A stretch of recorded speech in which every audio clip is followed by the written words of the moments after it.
Hello, everybody. Thanks, Andrew, for having me. I work at Antler Australia, focus on scouting and selecting founders at the very early stage.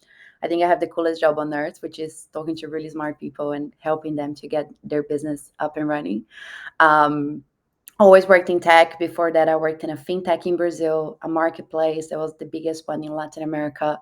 And in Australia, I've done lots of tech sales and capital raising. So throughout my career, I've met thousands of founders and seen everything from napkin stage ideas to having the first customer, then raising capital. Awesome. It's one of those things that people who work in tech absolutely love it. And everyone just sort of has these really strange and different backgrounds. And in my experience, a lot of people kind of fall backwards into technology. Like I spent 10 years running hospitality venues and pubs and everything, and then realized that technology is just every day you get to solve different problems in different ways. So it's a lot of I fun. worked in hospitality as well. When I first moved to Australia, I was learning English and worked in hospitality. I was so bad at it, really bad. I have so much respect for people that work in hospitality now because I couldn't get an order right. Yeah, no, it's I'm better at it. hospitality is not for the faint of heart, that's for sure. Um, yeah, it'd be great if you could sort of tell us. Obviously, you're, as you mentioned, a scouting manager at Antler, and I guess a lot of our founders obviously come to Hyper to really flesh out that idea at an initial stage. But if you could tell us a little bit about how the Antler system works and program works, that'd be really interesting. Okay, so a little bit of background for people that never heard of the brand before. Antler is the world's most active VC. We invest anywhere from inception to seed, which means that the company are normally younger than 12 months. Our bread and butter is the residency program that happens twice a year for 10 weeks. And normally throughout these 10 weeks, we bring together exceptional people, help them to validate a problem, form a team, and build something fundable in about 10 weeks. So that happens twice a year, as I mentioned. We just finished one in August, that started in August, finished a few weeks ago, and the next one is in February. So I am scouting people for the February cohort as we speak. We care more about the founders than the idea. We can talk more about that, but ideas evolve so many times throughout the program. Some people come on board with 10 different ideas, and after the 3 days of introductions, they say, actually, this one is not scalable. This one is not VC backable. This one is a consultancy. So I'm just going to give up on that straight away. And some others take a little bit longer. But that's literally what we do is to help you identify, is this actually a problem worth solving? Is this something that people want to pay for? So yeah, that's pretty much what we do throughout the program before we invest. What I like about it personally is that it gives everybody a fair shot. If you're born into money, normally you have the connections and you know who to talk to. If that's not the case for you, like it was not the case for me, being in a room like that you have the same shot as everybody else, I think it makes things very fair. Yeah, and that's awesome. Like it's so good to have companies like Antler in the ecosystem where you can really back a founder. And one of the things you sort of mentioned is it's more about the founder than the idea. I know that you have a very potentially controversial take on that idea that we can sort of touch on a bit later. But one of the things I'd love to know as a scouting manager is what are some of the things that you look for when startups or founders are applying to a cohort? Yeah. So some of them come with a problem in mind that they want to solve, and then I want to see clarity on the problem that they want to explore, not exactly pitching the solution because as I mentioned, that is going to evolve so many times. But what is the problem that you're solving and why? And this is the most important part. Why you're the most important, why you're the best person to pull that off. So some people call that the unfair advantage, some people call the secret sauce, but that's basically why you. And that can be because you have 10, 15 years of experience and you've done this before. It can be because you became a reference on this topic. When you talk about X, my name comes up. It can be because people trust me. I have followers on that. And I know that if I come up with a solution to that, people are going to jump into it because I've been building this trust over the years. It can be because you understand the market better than anybody else. Like whatever it is, you have to identify why you're the best person to pull this off. I can give an example as that I was just telling Andrew before. As part of this last cohort, I created this hackathon and I put together, we had 150 applications. We selected the top 10 founders and we took them away for a weekend just to build with us for 24 hours. And one of these founders was 20 years old, didn't do much because he was 20. He didn't have time to work on something for 15 years. But he, as a student, he was posting a lot of content for other students on TikTok as well. And he developed this platform that is like an AI digital twin that helps you to process information better and learn better what you're seeing at school. We know that students already do that through ChatGPT or YouTube or so many other sources. But he actually brought on board information that I never heard before about students. So he had this information that was the unfair advantage, and he also had the distribution to that. He had millions of followers, not followers, but impressions on TikTok. And we said, cool, you have the distribution sorted. Can you actually sell? So throughout the cohort, we're testing him into converting this into paying customers. Our goal that we gave to him as a challenge was 50 paying customers. He converted 450 and has 15,000 users now at the end of 10 weeks. So it was a no-brainer that it was a very different type of business. I don't know how Gen Z students like to study. I had a book and I just studied the book. Now it's a completely different market, and he brought some visibility into this ICP. Yeah, and that's a huge one. Like obviously sometimes we don't actually know all the answers. And sometimes when we're talking about will someone buy something, it's if we're not the target user or we're not closely aligned with the target user, maybe we can't sort of articulate that. But having a founder who really understands that market can definitely, obviously, to your Yeah, point, we're not 20 anymore, as much as we wish we were sometimes. yeah, But having that person really understand the market and really understand their users certainly helps. yeah. Um, So if I can just add something, if I was a founder, I would spend 80% of my time talking to customers and 20% talking to investors. We see people pitching to us before ever talking to a customer before, and I don't need to love the idea or to agree to the idea or to be convinced that this is a winner. I just need to see, yeah, the market is ready for it, and this is what they are looking for, so we can capitalize on that. So that's an interesting point that you're talking about, where you need to be speaking to customers and investors. Obviously, both Hyper and Antler work with a lot of very early stage founders. There's always been this mentality of like stealth building and building Mm. in stealth and building in secret. What's your opinion on sort of one of working in a sort of closed environment versus just getting out there and speaking to customers? I'm laughing because Andrew knows that I have a slightly controversial opinion on that. I don't think ideas are that important. Nobody at Antler does. We have each cohort, we have 2,500 applications to that. This week, I had over 100 applications, and I see the same ideas coming up over and over again. That doesn't make them bad and doesn't make them good either. It's basically why you're the best person to pull that off, what is going to be the execution, and what is the secret sauce that I mentioned before. Normally, when people don't want to disclose their idea, immediately what comes to mind is that they are not the best person to do that. So if I tell you that, can you do something better than I would? So you shouldn't be investing me, you should be investing the other person. So that's pretty much how we look at it. I don't see any benefit of building stuff. I don't see anything that you can learn from that. Happy to be shown differently, and I'm happy to be proven wrong. But based on my experience, I never seen anything good coming out of that.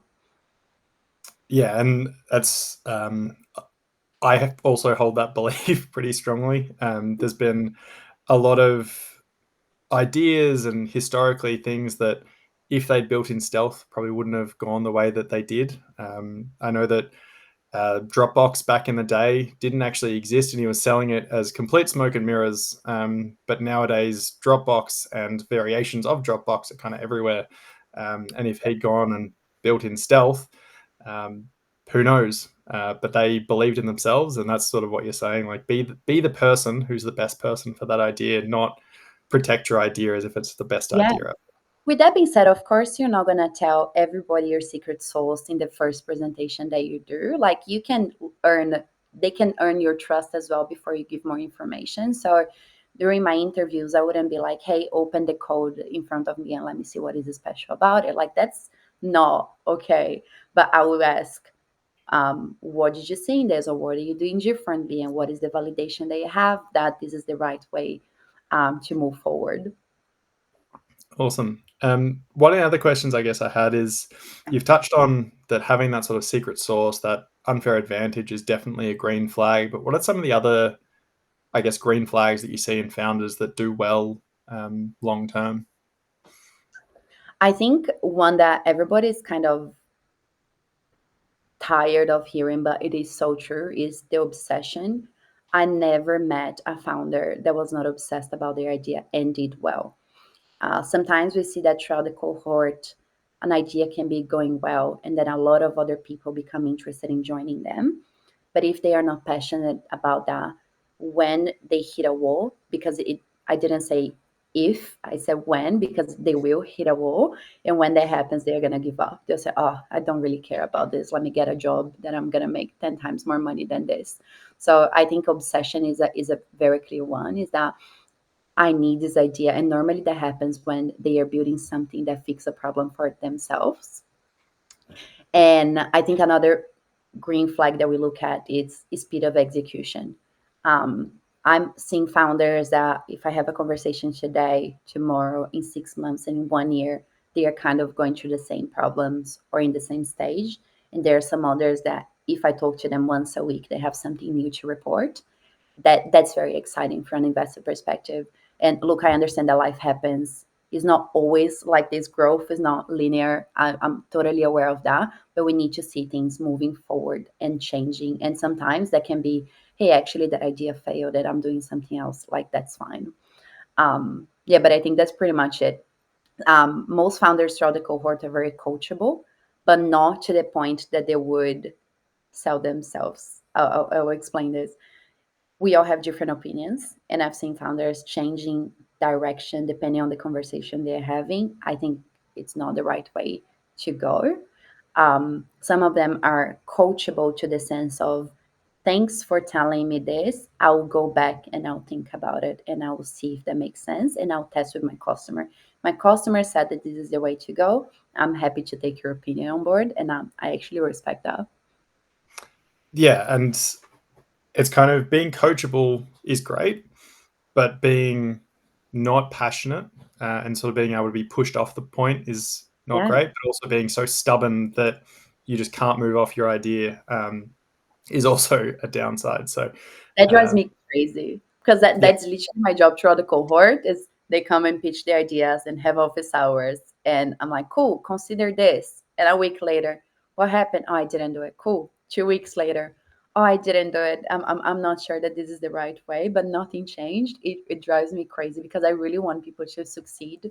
I have so much respect for people that quit their jobs and try and be a founder, and it is the craziest thing that you can do in your lifetime as of career wise. So I have so much respect for that, and I really want them to succeed.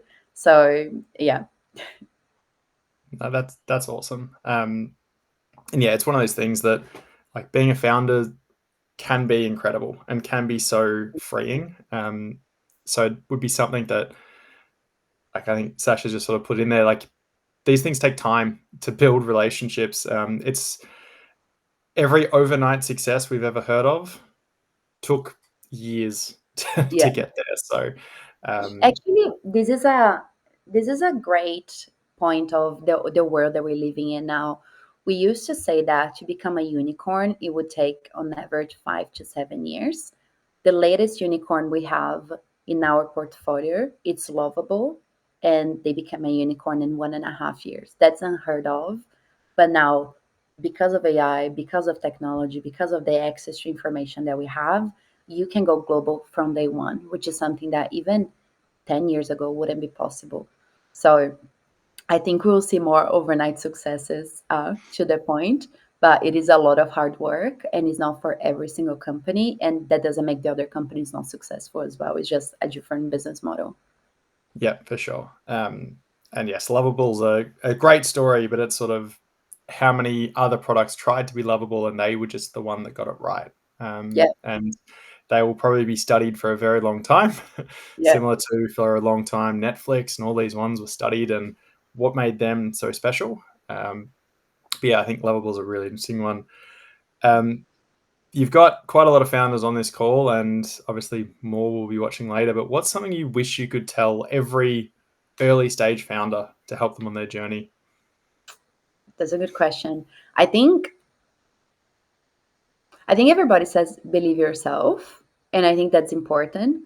But actually, like, think through, why do you think that this should be this should be online?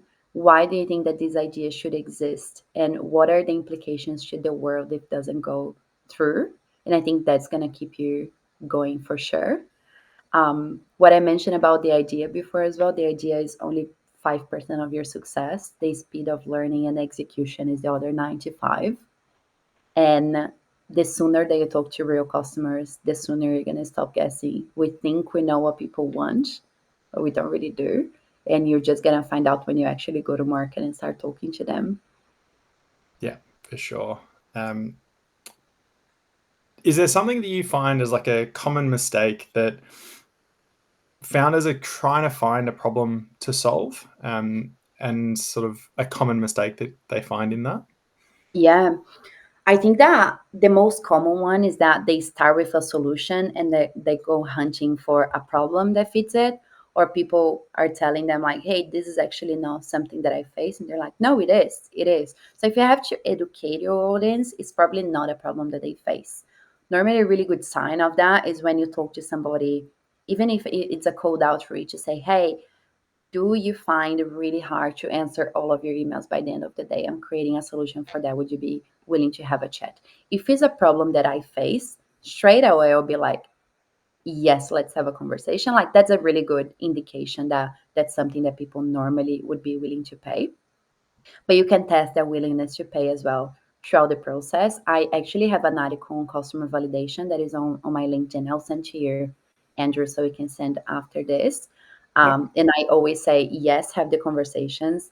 Yes, get the verbal agreement that this is something that they're willing to pursue, but also get them to commit into the product. So it can be an LOI, it can be an expression of interest, it can be putting a check in straight away. We've seen hundreds of people putting money into companies before they ever had a product to sell. And that's a really good indication for us throughout the cohort that this is a startup we should be investing.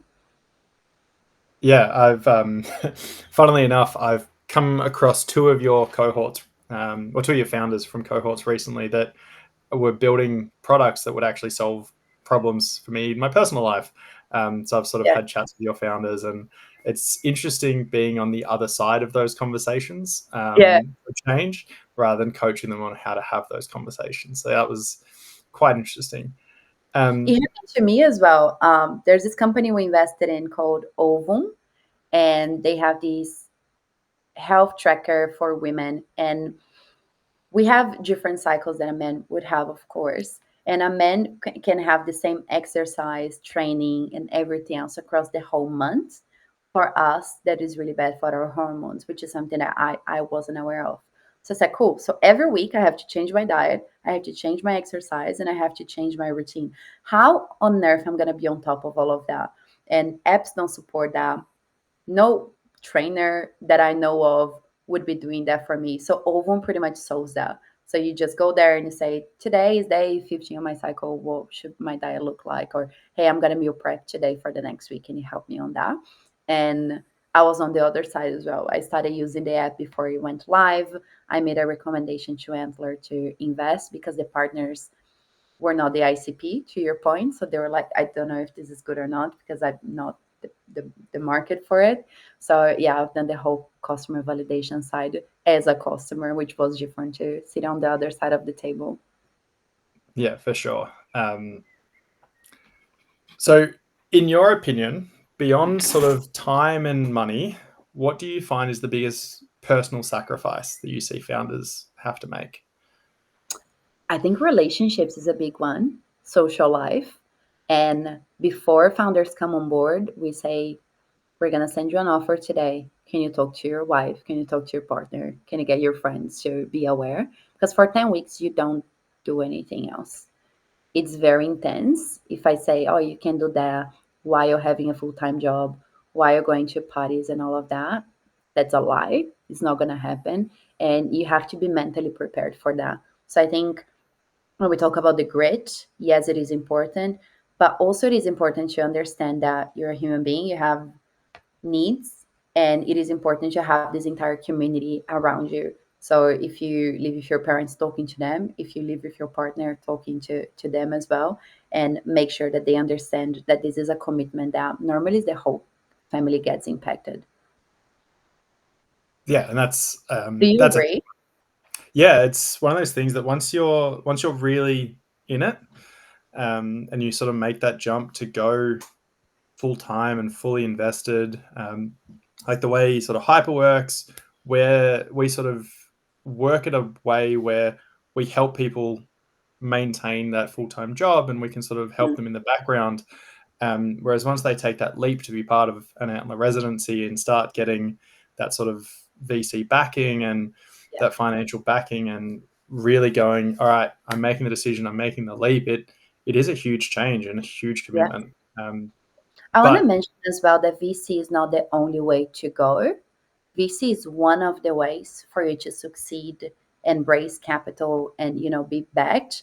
It's not the only way. You have debt financing, you have equity crowdfunding, you have regular crowdfunding, you have high net worth and angel investors. You have so many other ways. VC is really good for those who want world domination. That we say you want to go overseas, you want to build a unicorn, you want to go all in. If you're not there yet, I think it's amazing to work on a product like Hyper and start getting the validation. Say, is this something that am I up to something here? Let me talk to some customers. Oh, this is actually getting really good traction. Now it's time to go to Antler. yeah, for sure. And like we push our early stage founders to try and lean on sort of friends and families, all those angels if they can, um, because a lot of the time they don't know what they don't know. So yeah, it's a big one. Yeah, So one of the other things that you just sort of mentioned, which triggered another thought, was you're talking about how VCs are great for a certain type of founder that wants to go global, wants to become potentially that unicorn. But how do you sort of measure the, I guess, relationship you can have between VC and founder, and how that VC works for the founder and what they sort of get out of it beyond just money, and how that yeah, sort of partnership kind of works? that's a really good question. I would say that, and this is for business in general. Before you sign any contract, talk to other customers and see how they would relate to the brand. So go if you want to work with Antler, for example, have a look at our portfolio and reach out to some of these founders on LinkedIn and say, hey, why do you think the Antler was a good fit? Is that something that you should recommend, and see what they say? Because they are people that are going through the exact same things that you're probably going through right now. What I hear from founders all the time is that through the residency, it helps with this validation is this something worth pursuing? Should I spend the next 7 years of my life on that? Or if the idea is not going to be that good, I should fail fast. So that's what we help a lot throughout the residency. After residency, we put together this 12-month plan that is basically helping them to keep growing to the rate that we know that other VCs also want to see, and help them to raise capital. So as part of our offer, we invest twice. So we invest throughout the residency, and we also have a follow-on check guaranteed after that if they raise within 12 months, because it's supported by data that if they raise again after 12 months, they're 50% more likely to go to Series A. So based on that data, we put the second check, and we have this 12-month program to help them to achieve all of the goals the other VCs want to see, and then secure the next round. So Oren from India that we talked about before is one that already took advantage of the second check. He started on the February cohort this year, got invested in 10 weeks, and now got a second check from Ampler and some other VCs as well last month. Yeah, that's a very sort of good model that you have, that for those people that want to really supercharge, Mm. and want to dive all in for sure. Leah just posted a question, that's directly tied to this. It's obviously for a lot of female founders, they could be the care provider for the children, the household, that sort of that traditional mentality. Do you find that it's sort of more difficult for them? And do you have any recommendations or suggestions on what they can do, or like sort of how that would kind of work for them? Is that Leah that you mentioned?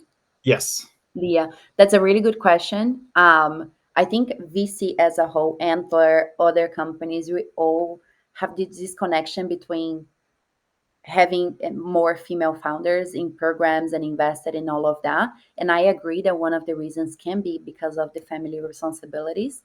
I recorded a podcast with some female founders in this previous cohort, and I did not go live with that yet, but that was pretty much touch base on that. And I was asking them, is it different for you? How is that different? And most of them were saying, one, I had to rely on friends or family or partner to help me on that. Two, we say there is a full time commitment, but we treat adults like adults. So we don't wait for you at 9 a.m. checking if you arrive and you're sitting on your desk. You make your time in the way that you see fit. And we never had sessions before 10 a.m. or after 4 p.m. because we know there is school pickups and drop offs. So that's pretty much how we adapted to it. But as I mentioned before, we treat adults as adults. So if they have to work from home one day or they have to go later in the other day, we're absolutely fine with that. Yeah, awesome. And I'm sure that podcast will be really interesting once it arrives. So we'll definitely be sharing that with our Nice. founders when we get Yes. it. So one of the questions that I had, that sort of a few other people have had similar questions, is around, I guess, pitching and how pitching has changed from the last 10 years and how it's now sort of more narrative focused. And how do you sort of differentiate what you would call like a good narrative versus an Mm. investable narrative? And where does that sort of sit for you? That's a good question. So I always say that the pitch deck should be helping the narrative and not the narrative trying to fit into the pitch deck. So we normally have like problem, solution, traction. It doesn't necessarily have to be in this order. You can change things around as you see fit. So with a lot of founders in the cohort, we would say, actually, this idea just makes sense because of your background. So why don't we start with the team instead of starting with any problem? So that's something that I've seen changing more and more. Before it was very robotic, was first slide, this is what you say, and second slide, that's what you do. And now it's basically build a narrative. Why do you think this is a good investment? Let's think about if you're telling a story, how would you tell this story? And then we just put these slides together after that. We've seen that it's very focused on the storytelling and the narrative, as you mentioned. And for us, the pitches are very short. It's normally 8 to 10 minutes, but we know that for the next round after Antler, they go from 30 to 40 and even 1 hour pitches that we see founders doing. And some of them spend 20 minutes on their story alone, which is, let me tell you everything that you should know about me, and let me tell you on my background and why do I think I'm the best founder to pull this idea off. So they spend 20 minutes talking about themselves before talking about the company, which is Yeah. something unheard of in the past, right? Yeah. And that's like to your point, like it's really doubling down on why they are the right founder. Um, so it's such a key part of it, Mm, and really framing that narrative to put, I guess, your highest impact information in the most impactful way. So if you are the right person and it's more around you than anything else, maybe you flip that around and start introducing that and yeah, more emphasis on that, I guess. yeah. There was a couple of questions here around Mhm. sort of one, if you're already full time versus, I guess, a time commitment. So if you're already full time working on a startup with a validated problem and traction, does this still fit with Antler? And how does the 10-week work around current operations? Okay, so you're already full time in the startup, not having a full time job in the startup, right? Yeah, so that was, there's one Nice. question around like if you're already full time, and how that Okay. sort of looks. Okay, let's start with that one. If you're already full time on your startup, you can apply to the Antler cohort with this specific idea. So we have a question there that is not mandatory, asking about the idea. In this case, you would talk about the idea and the traction. You don't have to go through details. It's just to give us a north of where to get started on the interview. And then throughout the interview, you say, I'm interested in this idea alone, and that's what I would like to validate. When you come on board with an idea, and if you already have a complete team, then you can pitch for investment on week 4. So we fast track the entire process for you. Normally, people still benefit from doing the residency anyway. And I don't know if that's the case, but if you're looking for a co-founder, you can come with an idea, you pitch your idea, and throughout the program, we help you to find a co-founder there as well. Yeah, and I know that at the moment you're doing a sort of almost like a trial where you're inviting people Yes. like this who are sort of already working on their idea and have their teams to do sort of sessions with you, basically. I actually have one more spot to that I could fit somebody else in. And this is a really good fit for people that already have a team, already have an idea. They don't want to slow down. We're like in mid-November now, and it's so fine if you want to slow down. I definitely do. But some people, they just want to take advantage of that and say, you know what, you can all go on holidays. I'm not doing that. I'm just focusing on this before the end of the year. So the idea here is you can use the Antler office. I'm based in Melbourne. We have a Melbourne office, we have a Sydney and a Brisbane office as well. And you can work alongside us and try and maximize what you're doing by yourself, by our side, before the beginning of the next cohort in February. Yeah, awesome. I can see that Tom's pretty interested in that, so we'll share those details Is after Tommy in this. Sydney or Melbourne?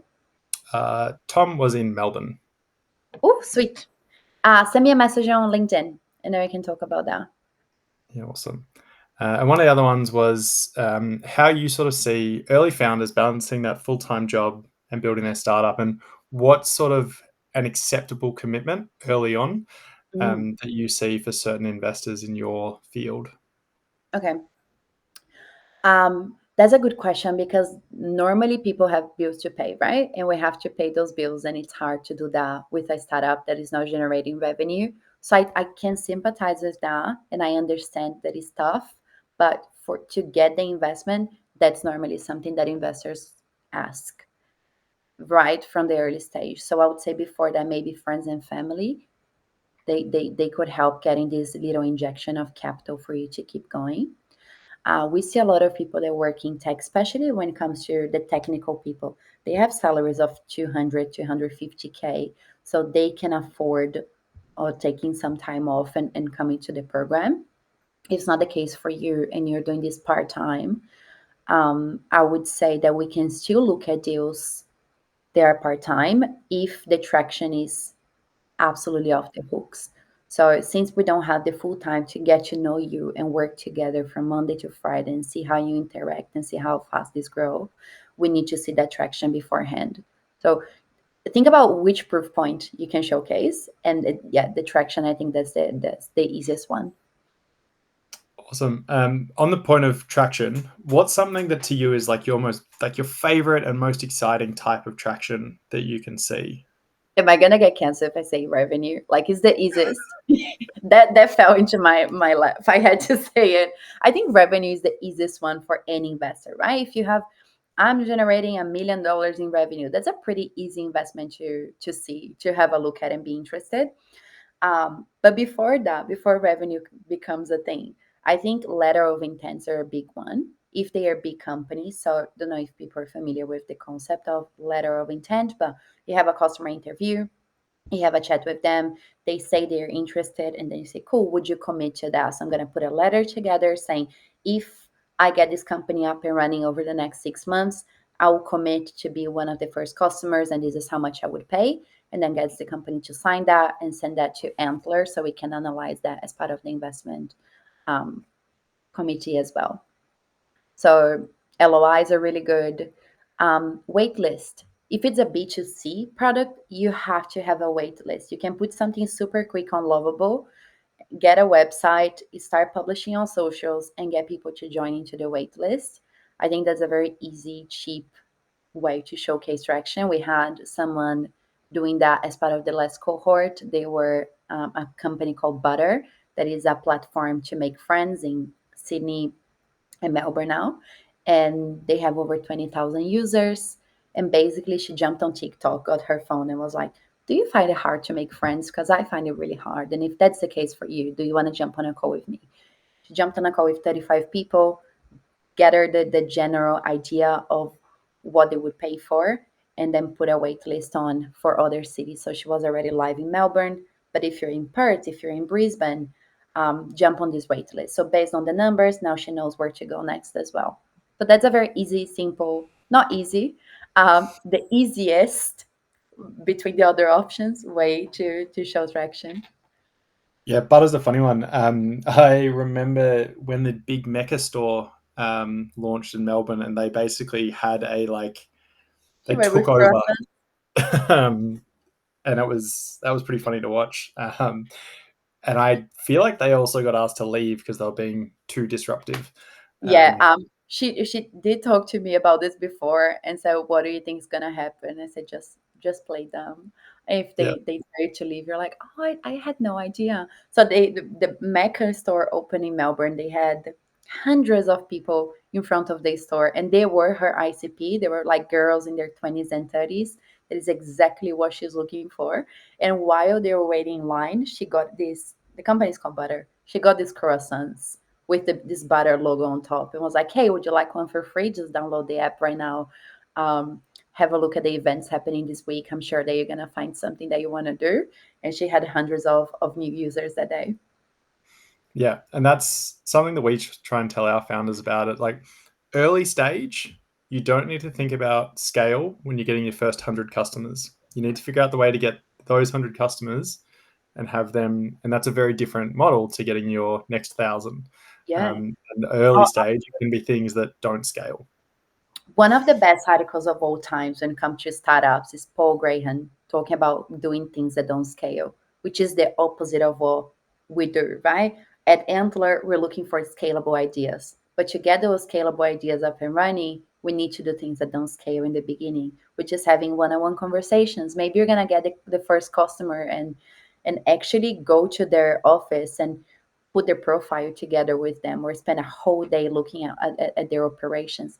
Are we expecting you to do this for 7 years? Absolutely not. Is that worth your time to get your first customer? 100%. Yeah, for sure. It's the story of Airbnb as well. When they first started, they were sending professional photographers around, and like that doesn't scale, but it made that platform look so professional and so clean Work. that people thought it was kind of better than it was. Yeah, And now it actually is that level. So yeah, absolutely. um, awesome. One of the other things I have is during the residency, just after, is there something that you find that founders get stuck on and they're just fixated on a point that just doesn't matter? And things that they spend so much time on, it's so much effort on, and you're just trying to be like, that doesn't matter. And it could be that it doesn't matter right now. It could just be that it doesn't matter at all, anything like that. Yeah, I think Sam from Butter would absolutely disagree with me on that because she's a marketing girly. I don't think that branding or logo really matters. I couldn't care less about what the company is called or which colors they use or how good the pitch deck looks.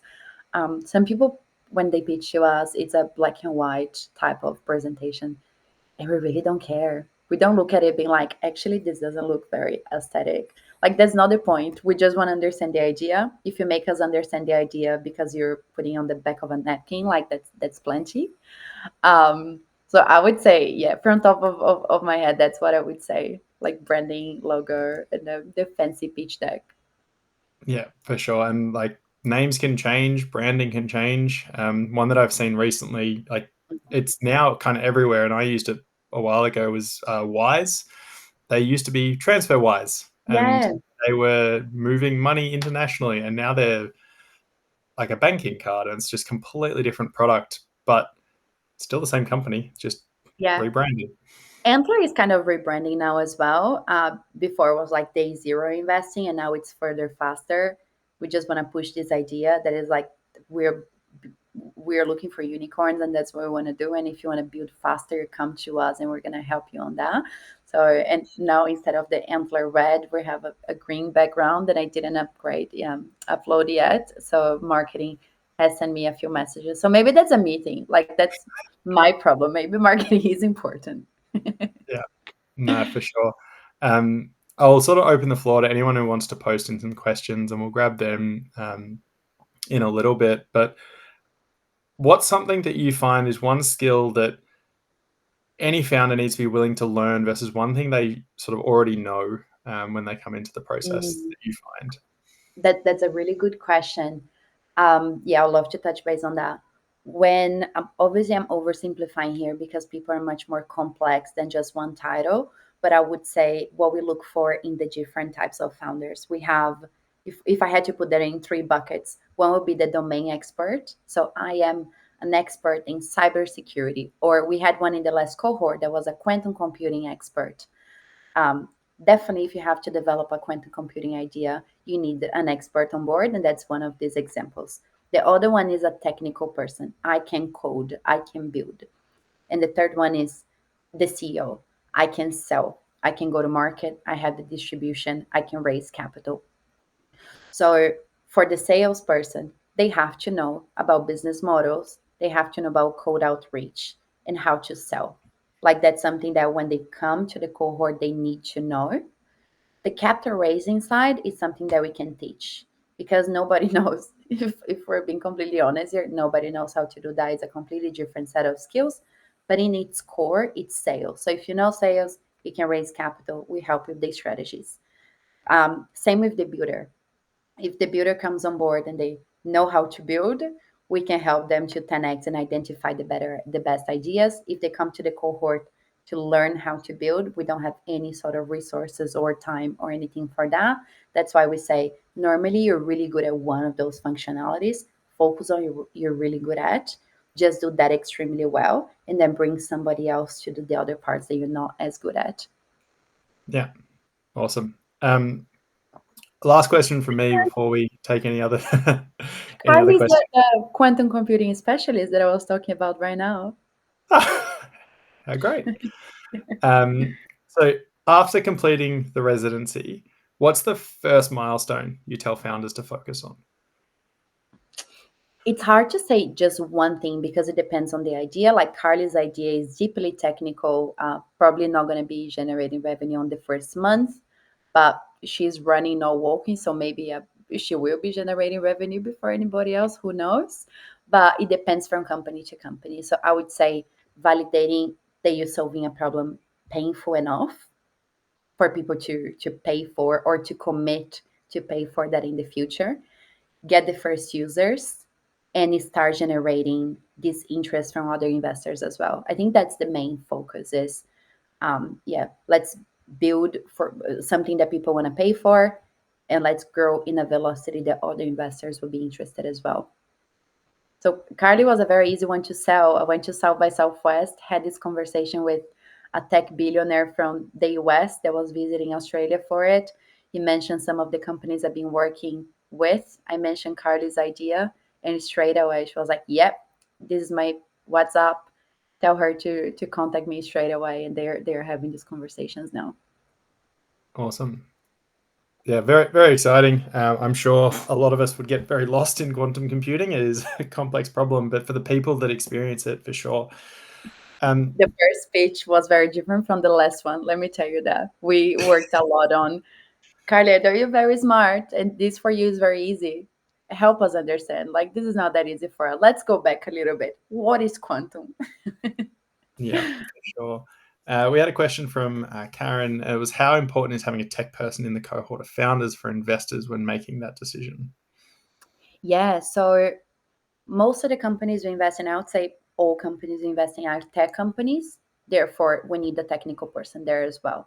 Very rarely you can get away from that. Let's say that the core of the business is you as a founder, and you have a podcast and you have this incredible presence, and you by yourself, you're investable, and then you can just hire somebody to do the technical part. We're open to that as well. It's slightly more complicated. So the bar is slightly higher, if but it is a pathway. Yeah, awesome. And that sort of answers Josh's question as well. There is, if you're the CEO type, how do investors view using contractors as opposed to bringing someone in-house? Yeah, so I will tell you the main reason why you would have somebody as part of the team. One, we understand that this person is going to be as passionate and as committed to the idea as you are. And two, you probably get someone that is quite senior to work on you on the early stage without the senior salary that they're normally looking for. So if you raise $260,000 from Antler and you hire somebody that is a senior operator in another tech company, they're used to a 200K salary. The whole raise go towards their salary for 1 year. Not the best investment strategy for you. So probably you should avoid that. Um, you can hire people from overseas. Some cases it can work if the company is like a deep tech company and the whole IP of the company is very important. The whole moat that you have is on the tech side, and you have that in a company overseas with people that you don't even know, probably not that defensible. So it's not necessarily a no go, we're never going to touch, but again, the bar becomes much higher in that case. Yeah. And we had a couple of questions from Yaz that were posted earlier, and it was around valuation and some common pitfalls and the right timing of valuation, who to involve, and any sort of resources. Because Yeah. obviously, if you're accepted into the residency, you then get a valuation put on. Mhm. But any other sort of independent sessions where you've seen and how that goes? Yeah, that's the worst part of any capital raise, in my opinion. It's a nightmare because there's no one way to do it. So we could all sit together and say, from now on, companies are going to be valued in this way. It's not how it works. So I had a CFO that was really good at that. That he used to say that is as much of a science as is an art, and that's pretty much how it works. It's like when you're doing the pricing part of your startup that you say, would you pay 100 for this? No. Would you pay 50? Yes. So that's kind of how you find out. It's kind of the same with valuations, but it's slightly more complicated. So if you say, would you invest under a 5 mil valuation and you see that you don't have as much interest, this is when you kind of drop and go like that. Um, at Birchall, I used to do that a lot. That was the equity crowdfunding company. So we normally had this interested investors. Before they put any check in, they would just express interest and say how much money they would invest. And they would have this conversation individually. Hey, I'm thinking of raising over a valuation of 5 to 10 mil. How would you see that? And they say, oh, yeah, that seems like the normal price that I pay for companies at this stage. I would go ahead with that. And then when they had this verbal commitment, they will go ahead with the campaign and with a price already defined. If you're not raising through equity crowdfunding, you don't have a platform to do that, but you can do this verbally as well. And that's kind of the best way that I would go about that. When it comes to the Antler residency, you don't have to worry about that.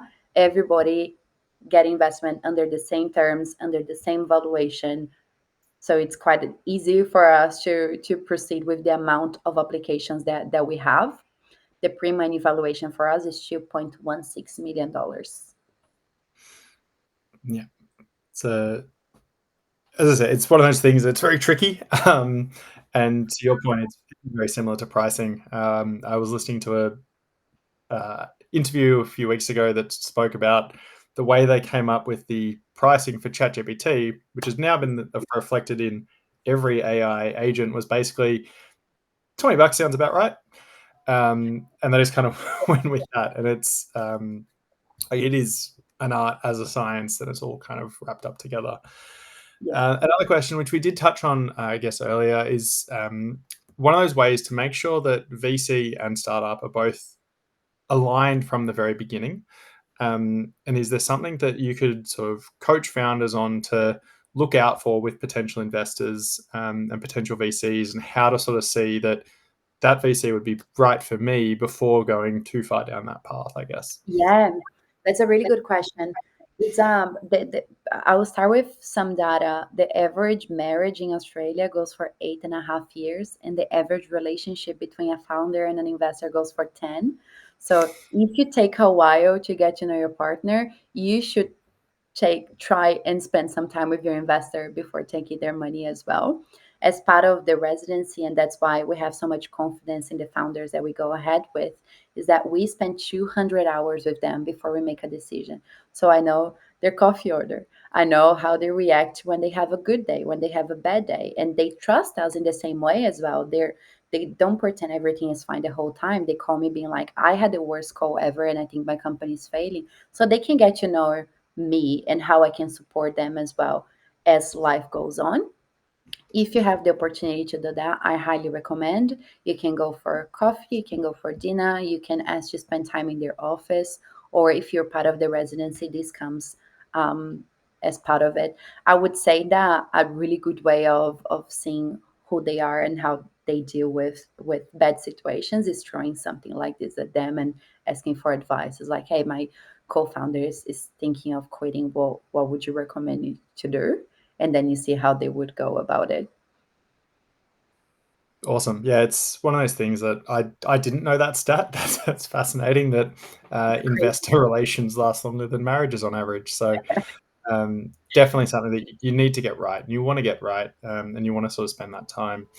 The last question we had here, before, unless anyone else adds any, is the residency the only path to investment from Antler, or are there other options as Mhm. well? Yeah, so that's our bread and butter, and that's kind of the fastest, easiest way of getting there. Um, it's a better fit for most people there in the inception to pre-seed. If you are slightly over that and you already have revenue, you have a complete team, you are full-time in your startup, and you're slightly more advanced than this residency level, you can just send me a message with your startup and we can talk about a direct investment. If we expect the founders in the residency to be here, the bar is extremely high. We have 2,500 applications. We select the top 70 to 80 founders to join. This is going to be even higher because we expect that you have everything that the residency founders have without our help. So we would expect that you got there by yourself. Hence, you can get the investment that they normally would get without doing the whole residency. I hope that makes sense. Yeah, for sure. Um, that's like it's such a great way to look at it as well. Like the residency is the thing you do all day, every day, kind of thing. And to go above and beyond that, they need to really knock it out of the park, and be sort of further down that path as well. But that was really great. I'm hoping that everyone enjoyed it as much as I did. If people want to connect with you, what's the best way to sort of get in touch? Yeah, LinkedIn is definitely the best way. As I mentioned before about the inbox, it was an example, but I truly hope that somebody can fix my inbox. I'm really bad at emails, that probably Andrew realized, but I'm really good at LinkedIn. So just send me a message on LinkedIn and I'll promise that I will answer as soon as possible. I have also a newsletter that is linked there. And normally the newsletters pieces come from these conversations, from seeing what founders are asking. Normally, the questions come over and over because they are very common things that we know that everybody's going to go through. So, what I normally do is that I convert that into an article and I go do a deep dive into the topic. Awesome. And if any of our founders or anyone else watching wants to apply, Mm. completely forgot a word there, apply for a residency or anything else, what's the best way to sort of do that? Is it messaging you directly or? So applications are open now. It's a very simple process. It's all on the website. It takes around 5 minutes to complete the whole thing. If you have an idea, please add the idea there, and please add that you're a hyper founder as well, so we can identify. I will send an exclusive link after this through Andrew, so you can distribute, so we know that these founders came from the hyper program, and we can fast track their application as well. Awesome. Well, thank you very much for your time. I know that Thanks for you're having me. very busy. And yeah, looking forward to going further with the partnership and into the future. Likewise. Thanks, Andrew. Thanks, everybody. Thanks, everyone. Bye bye.